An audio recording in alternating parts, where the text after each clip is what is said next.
Bom, eu sou natural de Chapecó. Meus pais chegaram em Chapecó em 1945 e aí eu decidi fazer veterinária, fui para a universidade e na volta, no retorno, a Chapecó foi em 1980. E como é que você teve contato com o núcleo de veterinários? Olha, o núcleo foi uma entidade acolhedora, o que eu senti na época. Eu fui convidado para participar de um jantar no núcleo, onde fui muito bem recebido pela categoria, porque existia um acolhimento de parte dos profissionais que já atuavam em Chapecó. Eu estive lendo várias atas, né, daquela época lá, no fim da década de 70, ali, início dos anos 80. Eu não sei se você recorda, Carlinhos, de uma luta da classe que era para profissionalizar melhor a atividade. Existiam prefeituras, por exemplo, da região, que tinha lá um prático lá, e que até usavam o nome de alguns veterinários, ou mesmo o próprio núcleo vet da época. Luta dos veterinários pela legalização, para que todas as atividades fossem exercidas por um profissional médico veterinário, ela demanda de muitos, muitos anos, né? É uma luta que na época era acentuada, talvez hoje com menos problemas, né? Carlinhos, e na tua época lá, quais os grandes desafios, além desses que você citou, que você percebeu como integrante do núcleo ou mesmo como presidente? Bom, na época, os desafios que tinha, a classe tinha suas lutas, porque aqui nós estávamos distante dos grandes centros, né? Chapecó era uma cidade pequena na época, em 1980, né? Mais ou menos, né? Então a classe veterinária, por esta razão, terminou sendo uma classe muito integrada, muito unida e fez grandes realizações, né? Você, como profissional da área de veterinária, também acabou sendo professor universitário na área de administração, né? Eu, quando estava finalizando minha faculdade, foi na época que estava voltando para o Brasil o Brizola, tá? E dizendo que o problema do país era a educação. E eu me senti muito grato pela sociedade ter me oportunizado de cursar uma universidade federal gratuita. Então eu voltei para Chapecó e fui lecionar no colégio onde eu fui no meu primeiro ano de aula, que foi o Colégio Marechal Bormann. Procurei a diretora para lecionar, falta professor, falta professor. Ela tinha vergonha na época de me dizer quanto que um professor ganhava, tá? Aí das disciplinas que teve, que tinha falta de professor, eu escolhi matemática. Eu fui lecionar matemática porque no tempo que eu trabalhava não existiam calculadoras, a gente tinha que fazer o cálculo manual. Então eu tinha facilidade em fazer cálculos e matemática. Lecionei, depois encontrei um professor que fundou um colégio técnico agrícola, me convidou para ir para lá, pela formação. Fui lecionar lá também, no Lourdes Lago. E nesse meio tempo houve um curso de pós-graduação com o objetivo de formar um corpo docente para a Universidade Fundeste. Então, nesse grupo de profissionais que atuavam nas empresas da cidade, eu também fiz essa pós-graduação e mais tarde vinha lecionar na Fundeste, hoje no Chapecó. A tua atividade de médico veterinário te ajudou na questão empresarial própria ou não? Com certeza, sim, né? Que eu tive oportunidade pelo meu exercício profissional, ter que frequentar praticamente todas as empresas frigoríficas do gênero. E nossa família tinha um pequeno negócio que, com certeza, muitos ensinamentos eu pude levar para atividades familiares. Tá certo. E como é que foi tua participação? Você se considera um elemento assim ativo em toda a trajetória do núcleo, em eventos? Como é que você avalia você mesmo, né? Dentro dos simpósios, e, enfim, em toda aquela programação extensa que aconteceu ao longo desse tempo? O núcleo sempre foi uma entidade envolvente e no convívio com os colegas que que tiveram comigo e talvez com os demais veterinários que chegaram na cidade, uma recepção calorosa, carinhosa, que a gente acabou se envolvendo e o núcleo passou a ser a nossa casa. A nossa causa era o núcleo dos veterinários. Como é que você enxerga hoje, Carlinhos, o núcleo de Chapecó, sabendo que o Brasil inteiro o vê, né, como uma referência? É o núcleo, falando assim dos primeiros tempos, que valorosos colegas conquistaram uma sede para o núcleo, isso posicionou ele como uma entidade com força, né?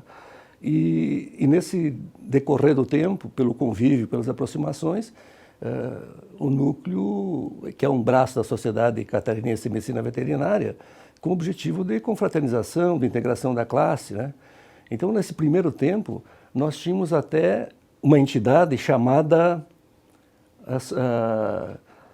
As esposas dos veterinários tinham uma entidade. Então, ser esposa de veterinária era chique naquele momento, né? Tinha a entidade das esposas. E então essa integração, se praticava muito esporte, nós tínhamos lá um campo de futebol, se praticava esporte entre os veterinários com outras categorias, com outras pessoas da comunidade que eram convidadas e participavam, eram amigos dos veterinários. Então essa aproximação, esse convívio, e mais o convívio social que nós tínhamos, nós terminamos sentindo a necessidade de que houvesse jornadas técnicas, que elas já existiam, mas elas foram feitas mais intensamente, porque as atividades econômicas aonde o veterinário faz parte, que foram os frigoríficos, onde a gente sente assim que o veterinário fez um papel preponderante, vamos supor, na produção dos animais, frangos, suínos, bovinos, aves, gado de leite, todos eles houve a atuação do médico veterinário que potencializou, trouxe conhecimento, trouxe técnicas e essas técnicas estavam mais dispersas, localizadas num mundo mais desenvolvido, Europa, Estados Unidos.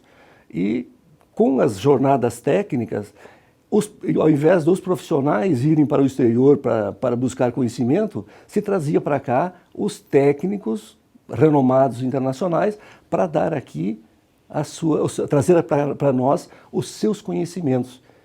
Tanto que a evolução dessas jornadas técnicas que começaram lá na década de 70, ela está talvez no ápice hoje, com um sistema de teletransmissão que se oportuniza que as palestras que são apresentadas para os veterinários aqui de Chapecó, por exemplo, da região, elas sejam transmitidas para todo mundo.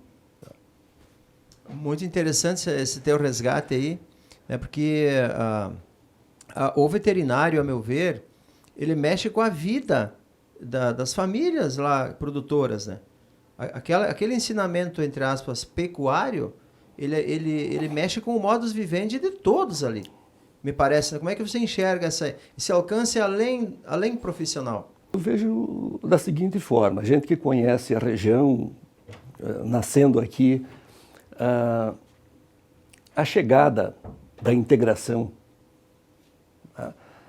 oportunizou que um agricultor que implantasse um aviário, um chiqueirão, um estábulo para criar animais com mais técnicas, com apoio, às vezes, empresarial, ele terminava tendo o acesso de profissionais, não só veterinários, mas também técnicos agrícolas, engenheiros agrônomos, administradores dessas empresas. Então foi um canal onde esses, vamos dizer assim, empresários agrícolas tiveram uma fonte de conhecimento.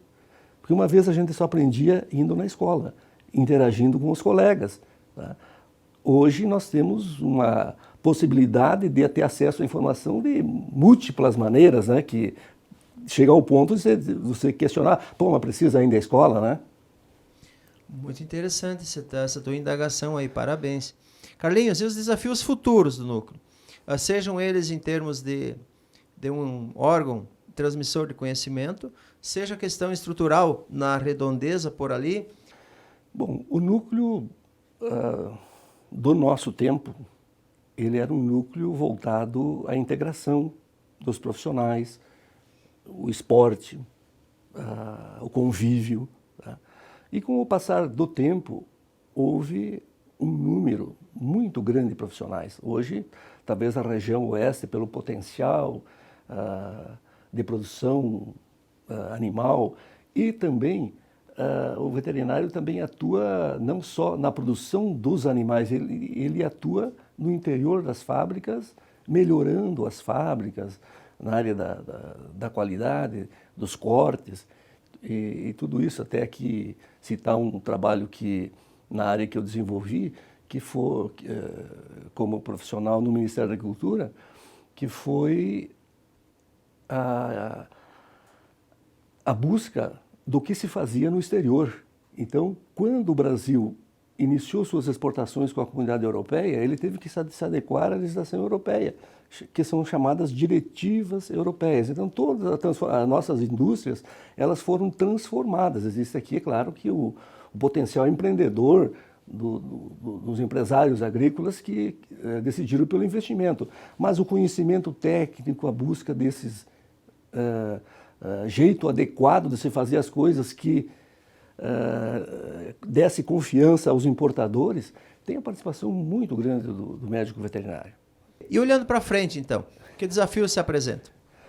Olhando para frente, eu vejo, claro, que hoje todas as forças da produção são no sentido de produzir já um animal perfeito, que ele chegue na fábrica com o seu rendimento, com sua sanidade, com seu custo dentro de uma realidade que se coloca no mundo de hoje. Então, o profissional médico veterinário, ele tem um desafio muito grande pela frente, tá? Porque lá no passado se preocupava porque os animais criados a campo eram animais tardios, onde as doenças também tardias apareciam no interior da fábrica. Hoje em dia ele é um animal precoce, esse é o grande desafio, a conversão alimentar cada vez mais.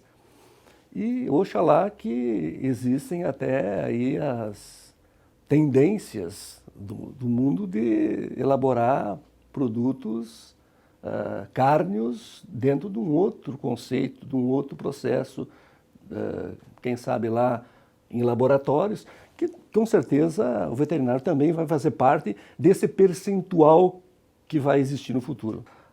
Nós defendemos a transformação dos insumos em carne saborosa, com qualidade, para que atenda a maioria da população. Mas existe aí um percentual que faz essa opção por vegetariano e veganos, né, vamos dizer assim, e que também temos que respeitá-los. Né? Tá certo. E aquela notícia que você ficou de nos dar? Bom, existe um sonho antigo da classe veterinária, porque lá nos tempos antigos, vamos dizer assim, se achava um núcleo um lugar distante. Tá? A estrada tinha suas dificuldades, dia de chuva tinha suas dificuldades. Naquele tempo, se a gente fosse organizar um evento, a gente tinha que ir à sede, avisar o econômico que ia sair o evento e que era tantas pessoas, porque não existia nem telefone. Tá? Então, o sonho nosso sempre foi que aquela rodovia fosse, é uma rodovia municipal, hoje talvez seja chamada de rua, fosse pavimentada, com calçamento, com asfalto. Então nós já reivindicamos com os prefeitos de outrora, né? E para minha satisfação, no dia de hoje, encontrando o prefeito João Rodrigues, apontei para ele da importância da classe veterinária e do trabalho que ele tem feito por Chapecó e pela região oeste catarinense, que nós esperávamos um presente da administração dele no sentido de pavimentar o acesso aos núcleos veterinários, que hoje tem uma bela sede que pode ser utilizado pela sociedade chapecoense que precisar de um local adequado para os seus momentos de confraternização, o que necessitem, poder utilizar.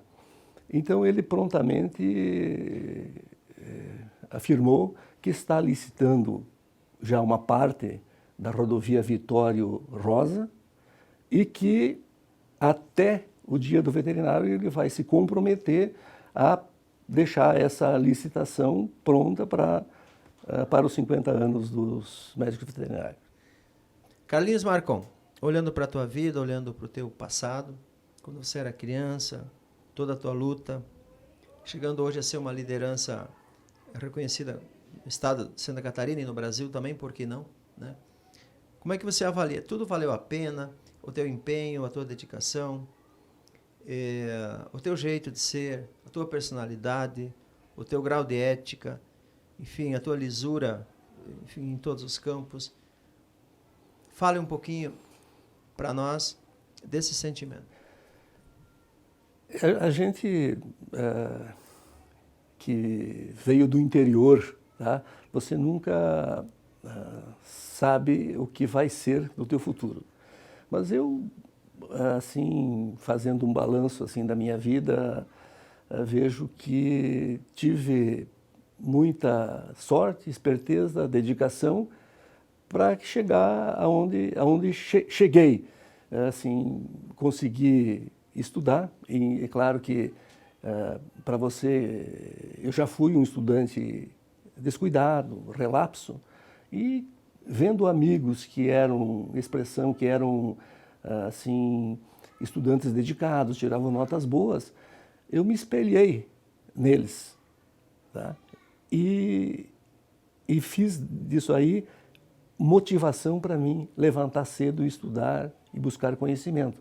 Então, fui fazer a sonhada universidade, que comparado com hoje, aquele tempo, podia-se dizer, era o pulo do gato, você fazia um curso superior, porque não era oportunidade de todos, tá? Então, tive a possibilidade de fazer a veterinária, voltei cheio de sonhos para a minha cidade, onde eu nasci, tá? E tentei empreender algumas coisas dentro daquilo que eu imaginava certo, né? Ingressei no Ministério da Agricultura, tive uma carreira, construí muitos amigos, tive a oportunidade de conhecer grandes empresários, todos eles que foram os criadores das agroindústrias da nossa região, desde o Brandalize da Perdigão, do Fontana de Concórdia, do Plínio Denez, do Frigo Chapecó, do seu Auri Bodanese, que também deixava a porta da cooperativa aberta para quando a gente chegasse lá, não precisava nem se anunciar naquele momento que eu o procurei, tá? Então, todas essas pessoas, e é claro que suas equipes também, né? Porque nunca um gestor de sucesso não deixa de ter belos profissionais, capazes profissionais, que são o seu esteio, o seu suporte, né? Núcleo 50 anos, uma palavra final. O que dizer? Eu, nesse momento, queria dizer aos colegas médicos veterinários, né, que é um orgulho para nós olhar o núcleo, quem deu os primeiros passos do núcleo lá atrás, que um dia adquiriu a nossa área de terra, que um dia construiu, que reformamos, que construímos alambrado, que levamos amigo para lá, fizemos jornadas técnicas, trouxemos pessoas de todo o mundo. E hoje, diante da modernidade que existe, nós estamos atualizados, se atualizando. Os novos veterinários já vêm com uma outra ideia dentro desse contexto do mundo moderno. E desejar que eles tenham a mesma satisfação que nós tivemos de erguer a bandeira da categoria, lutar por seus objetivos e sua posição no mercado, né? Então, porque a categoria de médicos veterinários, ela tem uma ação ampla na sociedade, né? Desde a produção de alimentos, a gente não falou da área do esporte, né, o hipismo, e quem tem os pequenos animais, quem tem a sua paixão por gatos, cachorros e pássaros, também precisam do médico. E eu falo assim que o médico veterinário, comparado ao médico humano, ele é um pediatra, porque a criança não diz, ela só chora para dizer onde é que ela tem a dor ou a insatisfação ou não está com o seu organismo funcionando bem. O médico veterinário também, ele tem que usar uma linguagem de entendimento do comportamento do animal para entender e fazer a sua medicação nos casos de quem é um médico clínico. No meu tempo, nós fizemos uma rifa lá dos veterinários, né? Tá? E fizemos a rifa e coisa e tal, e teve o plano cruzado lá, o plano do Sarney, e que nós compramos um carro, só tinha nosso carro na cidade. Tá? Na Volkswagen só tinha um carro dos veterinários. Sorteio, vendemos todos os números. Tá? Aí teve um profissional, um engenheiro agrônomo, que ganhou o carro, ele tem o carro até hoje. Ele tem, é o Marinho, esse profissional. É um agrônomo conhecido na cidade. Tá? Ele tem uma... Olha então, só. esse é um fato... Tá bom, então lembra de mais algum? Dos fatos pitorescos. Tem um também que lá, a sede dos veterinários, ela tem uma área considerável. E um vizinho lá estava questionando a área, que a cerca não era naquela posição, que ele tinha que ser mudado e tal. Então nós consultamos aí os topógrafos, que se baseiam lá pelas testadas e linhas e não sei o que nós estávamos certos. E um belo dia tínhamos uma conversa com o cara lá. E temos em Chapecó um médico veterinário que ele é bem apessoado, tá? Ele é um cara forte. E ele tinha o costume de, quando encontrava gente para cumprimentar, ele dá a mão e aperta até você reclamar, tá? Então eu tinha que fazer a visita lá, conversar com o proprietário do vizinho do núcleo para, assim, enfim, fazer um acerto assim, amistoso, né, da situação. Aí eu disse, Paulo, é o Paulo Guela, Paulo, vamos lá conversar com o vizinho lá que ele está questionando a nossa divisa. Aí chegamos lá, aí apresentei o Paulo deu a mão para ele, começou a apertar e perguntou onde é que é a divisa mesmo, na cerca.